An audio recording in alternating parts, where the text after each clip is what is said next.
So the term surveillance comes from the French word surveiller. We already said it, right? Meaning to watch over, originally used in law enforcement and military contexts. The practice of surveillance expanded dramatically with the advent of modern technology, from CCTV cameras to digital tracking. Surveillance has become deeply ingrained in our daily lives. But pretty much the etymology is very close to the history that we have. Okay. Yeah. All right. And what you've already said. Gotcha. So, in the title of this one, we kind of have the usual data point we try to discuss is whether the word has a positive or a negative connotation, and if negative, is there room to make it, to use it in a more positive way, right? So, in the title we have for this one, it's talking about surveillance and the balance between safety and privacy. All of the negative aspects of this one, I think, are in the invasion of privacy side of things, and going too far with the invasion of privacy or surveillance to the point that privacy is infringed upon. So in that regard, again, this is one of those words where, depending on how aggressive you are on one side or the other, it can take a positive or a negative meaning. And again, when it's looked at as a way of preventing crime or watching someone that has a criminal history or whatever, and in the name, when done in the name of safety and security and protection, it has a positive usage. But it can easily go beyond, right, some boundaries that start infringing on privacy and start to take on a negative tone to it. What do you think? I think the same thing concerning the privacy aspect, and I like the thought process concerning the balance of the safety part and the privacy. I think one of the things that we have to ready, or what's the word I'm looking for, be aware of is someone's always watching us. Right. And I think that the interesting part of surveillance is we actually welcome that and allow it, and it's kind of hard to get away from it right now. If you really think about most of the contracts we do, whether it be a phone or let's say just simple Disney Plus, Netflix and different things like that, they have the terms and conditions and different things like that. So when you're talking about your privacy is out the door in some regard, and it's kind of hard to lock in the aspect that what's the word I'm looking for? I'm trying to think of the right word. To lock in some type of Protections. There you go. There you go. The protections of your rights in some type of way. It's kind of hard, especially when you want to use certain items like Netflix and all these different things like that. Right. You're kind of opening up the door for criticism or whatnot, right? And let me take a step back for a little bit, because I'm not sure if I'm making myself clear. I think that when you think about surveillance, I watch a lot of snippets on YouTube, like the first 48 hours and different things like that. And what's the first thing that the detectives look at? They say, are there cameras on the scene? The first thing that they do, which is very smart, right? Because in a sense that when there's cameras around, the first idea you would think and expect that is for your safety, right? Maybe, right? But you can't get away from anything. Right. Like what if you don't get the full picture of the story and you only get a half side of that camera, but you don't know on the other side is actually telling a different story. That's right. Right? You know what I'm saying? That's right. That's where I think the negative side of surveillance can fall short, because they're actually detecting and monitoring mannerisms and behaviors and different things like that. But how do we know that during that that watching and detecting and different things like that, you don't necessarily know particular per se what's going on in that person's mind or whatnot. You know what I'm saying? Yeah. Because hopefully I'm clear with that. You are. And I'm still thinking my thought. Yeah, go ahead. Yeah, I mean, so looking at it from the perspective of what's in a person's mind is going to be difficult. But when you brought up the issue of maybe a camera is facing a certain way and it captures some part of the event or of the crime, but maybe it misses how the conflict started or how, you know what I mean? It might not capture the entirety of the event. But I think that's where we got to be careful, because law enforcement solution to that would be, oh, okay, well, fine, we'll put up more cameras, right? We'll watch everything. You know what I mean? So it's like, that's where, again, it's the balance. At what point does it become too much? At what point does it become where, yes, the public agrees this is the right amount of surveillance to maintain safety and security, and not have overreach. Yeah, there you go. Right. That's a difficult way to find the balance in all this, right? Yeah. So and the thing is, it's like when you're talking about the overreach, that's the scary part that I see, that now I can't sneeze without somebody watching my behavior. You see what I'm saying? It's like, okay, do we in society have to? We're actually getting to that point where we have to walk on eggshells. Yes. And I think that when you talk about those rights that we do we do have as humans, right, is being more and more stripped away. And not only that, we have this YouTube channel, right, that we have to be careful on what we say, because guess what? We're being monitored right now. I mean, just think about it. We're opening up our own lives to be criticized. Right. But when we use these words, like for let your words count, that's why we want people to be more aware of the words that you're utilizing, so you can be effective in this world and be more aware of the conditions that you might find yourself in. So, like, this really goes back to the word that we talked about earlier on in our episodes, was transparency. So when you look at transparency, it's interesting because I said that a lot of times people say, I can see right through you, but the transparency in my mind, because I'm trying my best to, or I endeavor to live a life that's pleasing, to my Creator and to everyone that knows me, right? I have nothing to hide. You know what I'm saying? And so the thing is, when you do see these cameras or whatnot, you have to live your life in the sense where, okay, I recognize that these cameras are around, but I don't have anything to hide. You know what I mean? And I think that is the key. However, it's interesting because I want to go back to the systems that's been established. Now, it's interesting that I saw this one a TikTok video of a man walking through New York, and they were talking about the mayor of New York, right? And saying that they're going to start charging for walking, like when you walk across a camera. Now, I don't know how true this is. Yeah, I have no idea. Somebody fact check me, right? Fact check me, and let's consider that this is the case, right?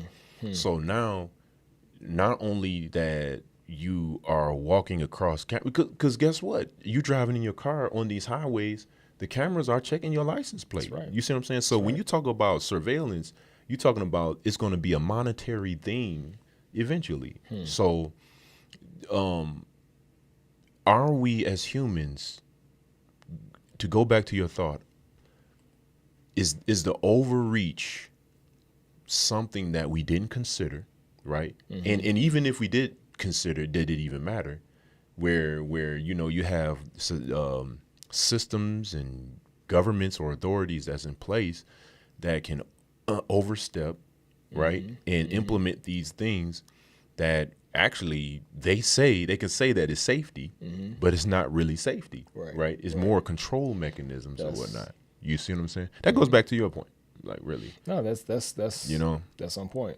Go ahead. I wasn't interrupting you, bro. No, well, I think that when you talk about surveillance, once we were talking about it's the military, it's amazing how in society most of the things that we use in our public has started off from a military standpoint. Historically, everything, the internet, the WW, you know what I'm saying, the World Wide Web, all of that was implemented decades. Absolutely. Radio, decades, man. I mean, military runs the world in some type of way. Right. You know what I'm saying? Right. It is what it is. Yeah. You know what I'm saying? I'm not saying that as a negative. I'm not saying that as positive. It just is what it is, right?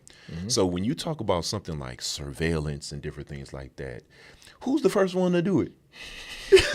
Absolutely. You know what I'm Military, saying? for sure. Okay, I'm done. Sure. No, you're right. You're right. Yeah. There's a YouTube channel I watch called the Y Files, and they had an episode on DARPA and that kind of stuff, like how, and it's like some of those things you see like in sci-fi movies, like the little flies and little bugs that are cameras and drones is real. You know what I mean? So it's like it gets to a point where it gets, you know, excessive. But again, when they're deploying that and they're, you know, and this where it always gets to this kind of moral dilemma.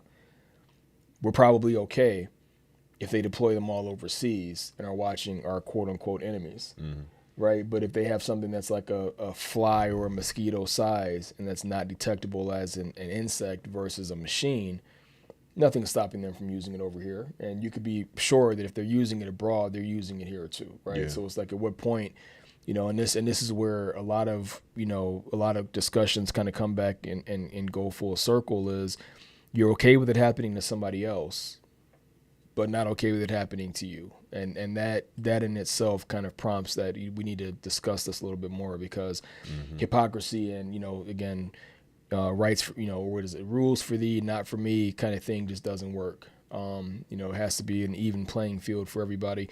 But again, there's a balance to be had there, because if there's and you said a key point, right? Control. If it's being used to control the masses in some way or control behavior, the Black Mirror episode, right?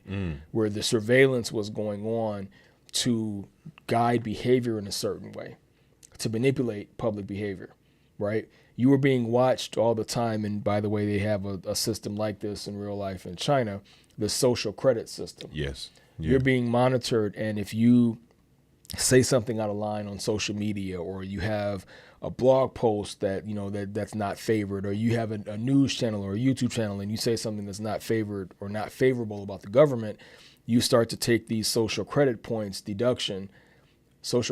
deductions that, again, is going to be used for manipulation of your behavior or for control. So again, the negative, when does it become negative? When you, like you already said, control, manipulation, and also there's this aspect of consent being there. Yeah. We might say we might be okay with some degree of surveillance if it means, right, having, you know, in Detroit we have the green light gas stations up, right, where there were so many shootings at various gas stations now that, you know, there's like a green light on the top of the gas station signs to let you know that gas station is being monitored. It has cameras on 24 hours a day. If you do a crime around there, you're more than likely going to be found, right? Yeah. The community is okay with that because it's their own people that, you know, it's our own people that are getting killed in those communities at those gas stations. So we're okay with having an additional amount of surveillance there in order to, you know, as a what's the word I'm thinking of for crime? Anyway, in order to kind of prevent people or to discourage people from committing crimes, because there's a high likelihood you're going to get caught, a high likelihood you're being recorded if you're committing a crime in that area. So not crime prevention, but something along those lines. Anyway, you get it. No, that's awesome, man. Because I was, you know, as you were talking, I was thinking as well. I like the consent word that you use, that we give our consent to something is interesting, because, you know, the terms and conditions going back to, and it's funny that you bring that up, because we give our consent to so many things and we don't realize the consequences that occur after that. Absolutely. How many times have we actually given up our freedoms for the sake of this? I'm doing this for your safety. You know what I'm saying? Or something. When you bring up the credit system in China, I wouldn't be surprised if we get something like that here in the next few years. If it's not already there, we just don't know it. It's probably. I mean, we've already. I mean, come on, man. We already got so many other things that's going on. Like we're willingly. Once again, everyone. How many times do you actually look at your terms and conditions? I mean, there's so many small written details that's in there that we decide that we're. I guess we're ignorant enough to bypass a lot of the writing just for the sake of having the applications and the different things like that. So just think about the things that we're consenting to, and psychologically it's been designed in such a way for us to bypass a lot of the small writings in order to get what we feel that we need. And then a lot of times we don't really need that. Right. You know what I'm saying? Right. When and I think this is a touchy topic, Sure. you know, and this is the reason why we wanted to bring this up about surveillance, not to create a fear and a revolution or anything like that, but in a sense to keep us aware of what we are actually consenting to. You know what I mean? And how much are we giving away in order to have those benefits fulfilled in some type of way? Interesting. You know, have you heard about the most recent one? But what's that? Go ahead. There was a recent example of this very thing. A couple was in Disneyland or Disney World, I forgot which. They're at a Disney theme park, and I want to say the wife, and I forgive me if I'm getting some of the details wrong, but basically, like, I think the wife ate something at one of the parks. Yes. And died. I don't know if it was an allergic reaction or what, but the man went to go sue, and in court, and I'm forgetting whether it even went to court or whether it was stopped before it even got to that point, but basically Disney's lawyers argued that you can't sue Disney. And he's like, how can I not? What do you mean I can't sue them? Like, well, because you've signed terms and conditions from your Disney Plus streaming subscription. Wow. You've signed that you won't sue Disney in any capacity for any reason. So that's the other thing that needs to be looked at. And again, when it comes to consent and this willful and frequent, it's almost a feature of the system now where, like you said, the terms and conditions are small print and so much writing and all this legalese that most people are discouraged from even reading it. And you sign your life away on the dotted line and don't even know what rights you're signing over just because you want to hurry up and watch this movie. Yes. So the companies, the corporations, I think, and whether or not this actually happens, I'm not going to get my hopes up, but the companies need to be more accountable in having relevant terms and conditions. If I'm just going to a streaming service, make the terms and conditions just around me watching that program and not, my life, signing my life over in the dotted line kind of thing where I can die in one of your parks and can't sue because I signed that I wanted to watch your movies on television. Yes. That's corrupt. That's crooked. And again, practices like that should be frowned upon, but it seems like it kind of happens and they get away with it. So. Yeah. That's a very good point, because I read that article as well. And now the thing is like that family is impacted some way. Right, absolutely. And we always say somebody needs to be held accountable. Somebody needs to be held accountable for this. Right. And the thing is, it's like, no, a lot of times I think sometimes things that are so ignored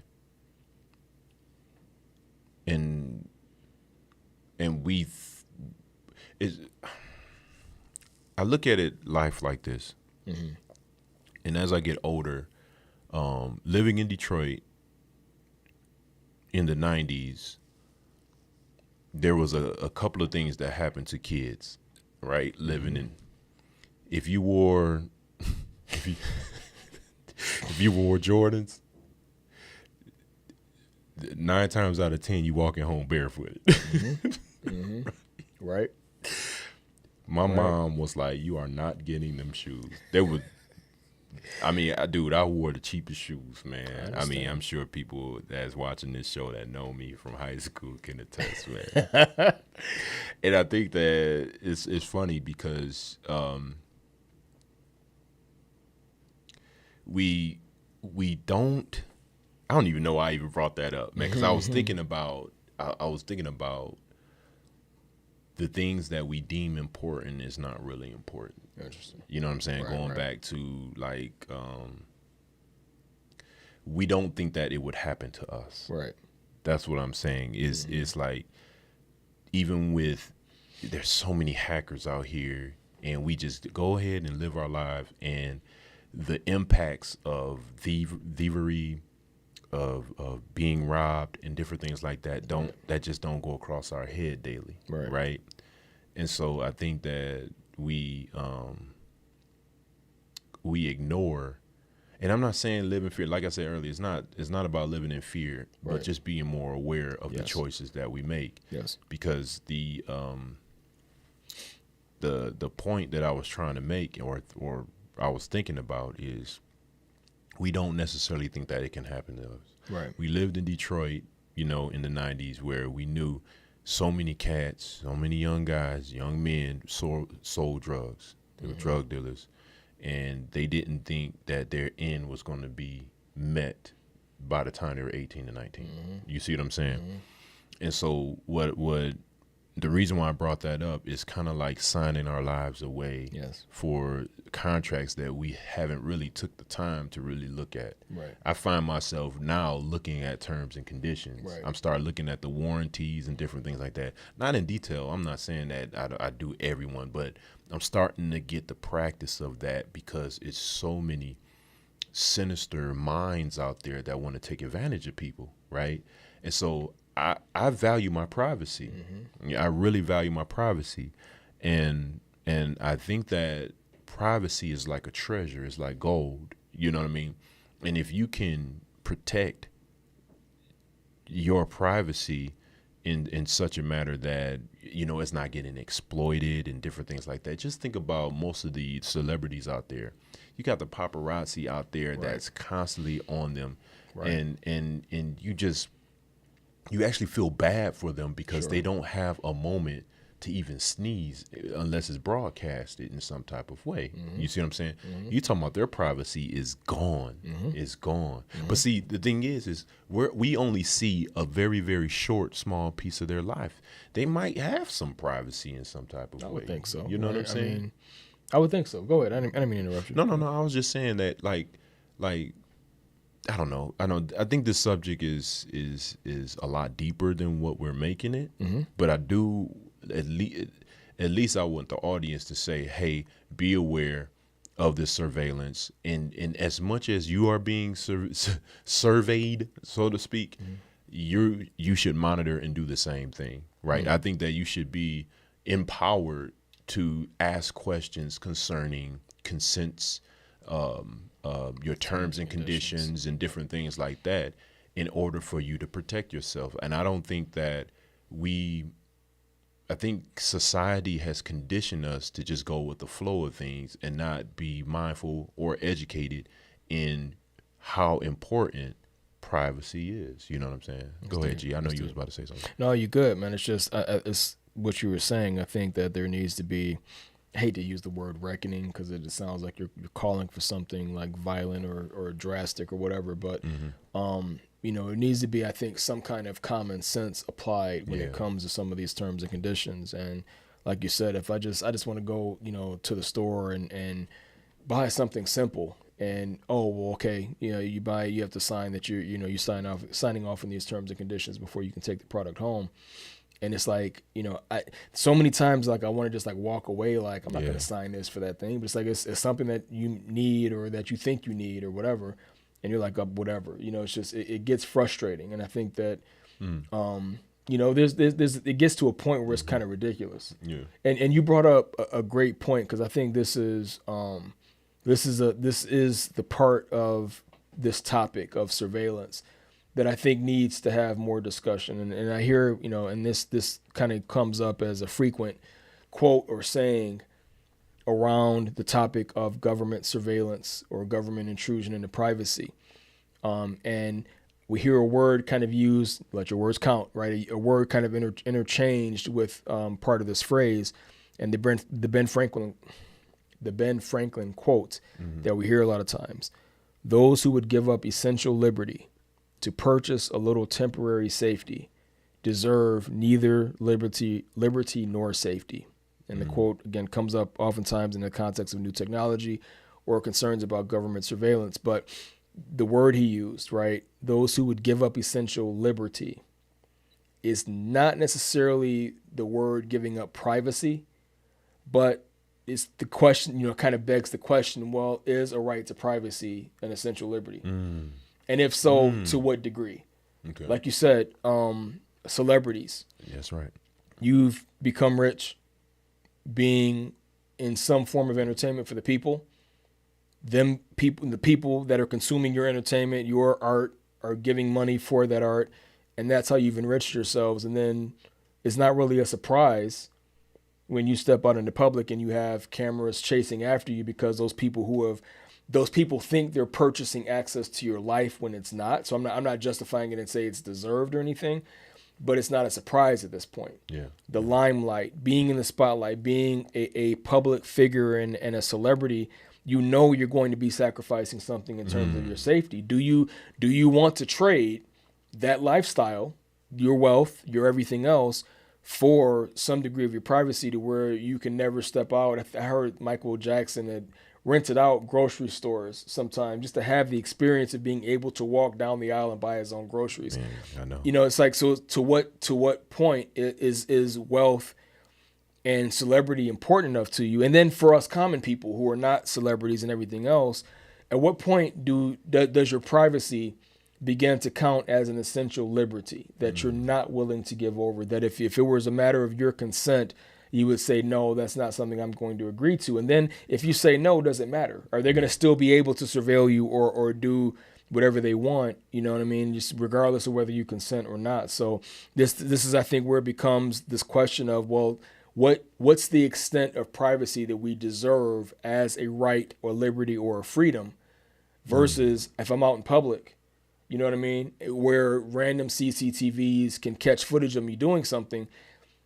Do I really expect to have privacy when I'm out in public and there's surveillance in the general public area? You know what I mean? And then how much of that comes back to you in your house or whatever your private life goes, right? But no, that's a good point. I was thinking as you were saying that, like, and these are my closing comments, for at least for this episode, is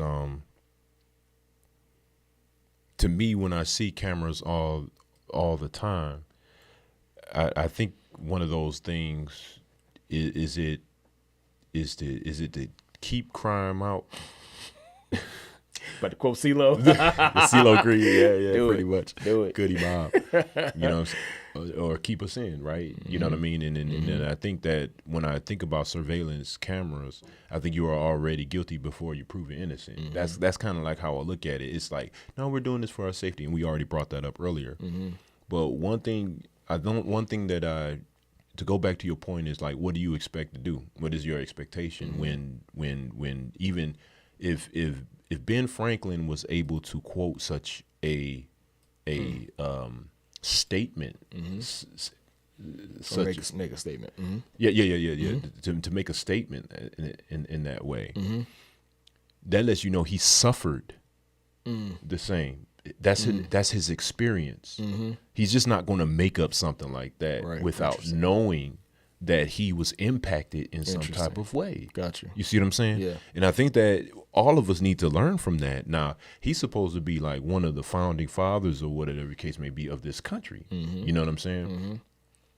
When you think about that, what he was up against while they were trying to be delivered from the British rule at that time. Right. You see what I'm saying? So you talking about surveillance that they understood, wrote documents and done so many works in order to build a country that was really exiting a certain mindset. But what's so funny about it is, lo and behold, you find yourself falling victim into that same mentality over time. You know what I'm saying? And it's just amazing. So for my closing thought is to go back to what you said, is like, let's be very mindful of what we're giving our consent to. Like, your privacy is very, very important. You don't want anybody to come in your house, right, and strip you naked, right? That's shaming and different things like that. And I'm not saying from a surveillance standpoint that they're doing that, but that's kind of like how it is, where you almost feel stripped and different things like that, exposed, you know. And I think that we have to be mindful of that. You know what I'm saying? It seems like that type of mindset is going away. That's it. I think your home is precious. Yes. Your home is very precious, and for us to not allow and invite, we've already done it. I mean, it's kind of hard to make any comments about it, because we've invited it. We've welcomed cameras and location devices on our phones. You know what I mean? And different things, positioning systems and different things like that. There's no getting away from that right now. Most computers that I'm on right now, cameras on, have this technology to keep you monitored. If you're going to use modern tech, that's the trade-off. Go ahead. I'm just adding on to what you're saying. That's the trade-off, right? I'm all done, but that's kind of what I wanted to share with the audience today, is just be mindful, be aware, and just be encouraged, you know, not to walk in fear or anything like that, but just realize that the eyes that are watching you, you have to ask a question, you know, is it really for my benefit, or is it causing me to change me from who I naturally. Now, if you're an evil person, that's another thing. Okay, I'm done. No, you're good. And in my closing comments too, I'm just reminded, as you were talking about that, to some of Kennedy's closing comments as well. Not closing comments, things he said towards the end of his life, was that, you know, generally speaking, the government should be opposed to secret oaths, secret societies. And of course, they didn't agree with him, right? And we can talk about the impact that had on the premature termination of his pregnancy. Wow. Presidency. Oh my God. Deterrence was the word I was thinking about earlier. Criminal deterrence. My mind is Swiss cheese today. I need to stop. Thank you for bouncing back. Right. I'm sorry. But anyway, man, terminate presidency. Okay. Presidency. Final thoughts. How do we make surveillance a positive thing? How do we take this word and make it into something positive and transparent, right? It can be used ethically when it's implemented with clear objectives, transparent policies, informed consent, and a commitment to protecting individuals' rights and data security. Okay, so when this aspect of I'm not sneaking something in, I'm informing you that yes, when you step into this intersection is monitored. There's cameras up there. If you don't want to be monitored, don't want your information to be recorded, go travel somewhere else. Informed consent is a big part of it. Public awareness and oversight can ensure it benefits society without causing harm. So there's, again, this aspect of the privacy element, the awareness element, and as long as that's there, surveillance can generally be done in a positive way. But once those aspects go away, you're treading into territory where it can be used negatively or against innocent people, and that's not okay. So, all right, that's it for me. Yeah, that's it for me as well. I hope you guys enjoyed it. Please like, share, and subscribe. And we'll see you guys again at 7 p.m. on Mondays. All right. God bless you, and talk to you later. Take care.